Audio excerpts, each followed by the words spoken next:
ഒരുപാട് പേർക്ക് പറഞ്ഞു കൊടുത്തിട്ടുള്ള ഒരു പുഷ്പാഞ്ജലിയാണ്.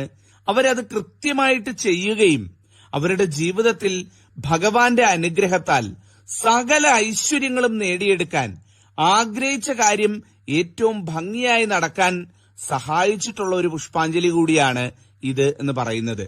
ഞാൻ പറഞ്ഞു കൊടുത്ത ഒരുപാട് പേര് ഇത് ചെയ്തിട്ട് എന്റെ അടുത്ത് വന്ന് പറഞ്ഞിരുന്നു, തിരുമേനി ഈ പുഷ്പാഞ്ജലി ശിവക്ഷേത്രത്തിലാണ് ചെയ്യേണ്ടത്. ഞാൻ ഈ പറയുന്ന രീതിയിൽ ചിട്ടയോടുകൂടി നിങ്ങൾ ഇത് ചെയ്യുകയാണ് എന്നുണ്ടെങ്കിൽ നിങ്ങളുടെ ജീവിതത്തിലെ എത്ര വലിയ ദുഃഖവും തീരും, എത്ര വലിയ സങ്കടവും മാറും. നിങ്ങൾ ആഗ്രഹിക്കുന്ന ഏതൊരു കാര്യം, നിങ്ങൾ മനസ്സിൽ നേർന്നുകൊണ്ട് ഈ ഒരു വഴിപാട് ചെയ്യുന്ന ഏതൊരു കാര്യവും നിങ്ങൾക്ക് നടന്നു കിട്ടും. നിങ്ങളുടെ ജീവിതത്തിൽ ഐശ്വര്യവും സമ്പൽ സമൃദ്ധിയും ഈശ്വര കൃപയാൽ വന്ന് നിറയുന്നതായിരിക്കും. അത്രയധികം ഇഷ്ടമായിട്ടുള്ള ശിവക്ഷേത്രത്തിൽ വേണം ഈ വഴിപാട് ചെയ്യാൻ എന്ന് പറയുന്നത്. വഴിപാട് ചെയ്യുന്നതിന് മുമ്പായിട്ട് ആദ്യം ചെയ്യേണ്ട കാര്യം, ഇത് ചെയ്യാൻ ഉദ്ദേശിക്കുന്ന അമ്പലത്തിൽ പോയി അവിടെ ഗണപതി പ്രതിഷ്ഠയിൽ തേങ്ങയുടച്ച് ഭഗവാന് കറുകമാല, അതായത് ഗണപതി ഭഗവാന് കറുകമാല ചാർത്തി പ്രാർത്ഥിച്ചുകൊണ്ട് 12 ഏത്ത വിട്ട് ശ്രീ ഗണപതി ഭഗവാനെ പ്രാർത്ഥിച്ചുകൊണ്ട് വേണം ഈ വഴിപാട് ചെയ്യാൻ തുടങ്ങേണ്ടത്, അല്ലെങ്കിൽ ഇറങ്ങി പുറപ്പെടേണ്ടത് എന്ന് പറയുന്നത്. കാരണം നമ്മൾ ഏതൊരു പൂജയാകട്ടെ, ഹോമമായിക്കൊള്ളട്ടെ, ഏതൊരു കർമ്മമായിക്കൊള്ളട്ടെ, അതൊക്കെ നമുക്ക് പൂർണ്ണ ഫലം കിട്ടണമെങ്കിൽ ആദ്യം പ്രാർത്ഥിക്കേണ്ടത് ഗണപതി ഭഗവാനെയാണ്. വിഘ്നേശ്വരൻ ഗണപതി ഭഗവാൻ ഇല്ലാതെ ഒരു പൂജയും പൂർണ്ണമാകുന്നില്ല, ഒരു വഴിപാടും പൂർണ്ണമാകുന്നില്ല. ഭഗവാന്റെ സാന്നിധ്യം ഇല്ല എന്നുണ്ടെങ്കിൽ സകലം വിഘ്നമായി തീരുന്നതായിരിക്കും. അതുകൊണ്ട് ഈ വഴിപാട് അതിന്റെ പൂർണ്ണ പ്രാപ്തിയിലെത്താൻ ആദ്യം നമ്മൾ അമ്പലത്തിൽ പോയി പ്രാർത്ഥിക്കേണ്ടത് സാക്ഷാൽ ഗണപതി ഭഗവാനെയാണ്.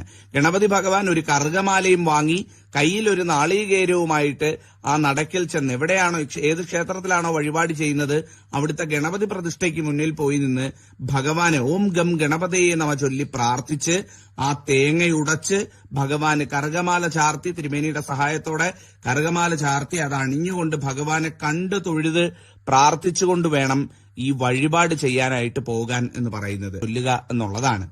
രണ്ടാമതായിട്ട് ചെയ്യേണ്ടത് എന്ന് പറയുന്നത്, നമുക്ക് ഈ വഴിപാട് ചെയ്ത് പൂർത്തീകരിക്കാനും ഭഗവാന്റെ അനുഗ്രഹം ഉണ്ടാകാനും അവിടുത്തെ ശിവഭഗവാന്, നമ്മൾ തൊഴാൻ പോകുന്ന ശിവക്ഷേത്രത്തിലെ ഭഗവാന് ആയുർ സൂക്ത പുഷ്പാഞ്ജലി നടത്തുക.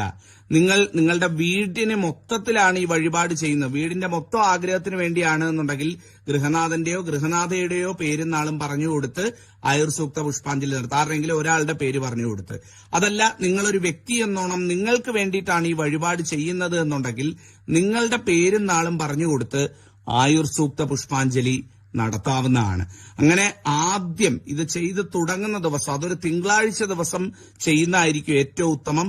മറ്റു ദിവസങ്ങൾ മോശമെന്നല്ല, തിങ്കളാഴ്ചയാണ് ശിവഭഗവാൻ ഏറ്റവും വിശേഷപ്പെട്ട ദിവസം. ഇപ്പൊ ഒരു തിങ്കളാഴ്ച ദിവസം അമ്പലത്തിൽ പോയി ഗണപതി ഭഗവാന് ഞാൻ പറഞ്ഞ വഴിപാടുകളും ചെയ്ത് ശിവന് ആയുർ സൂക്ത പുഷ്പാഞ്ജലി നിങ്ങളുടെ പേരും നാളും പറഞ്ഞുകൊടുത്ത് നടത്തുക എന്നുള്ളതാണ് ഒന്നാമത്തെ കാര്യം. അപ്പൊ ഇതാണ് ആദ്യം ചെയ്യേണ്ടത്, ഒരു തിങ്കളാഴ്ച ചെയ്യേണ്ടത്.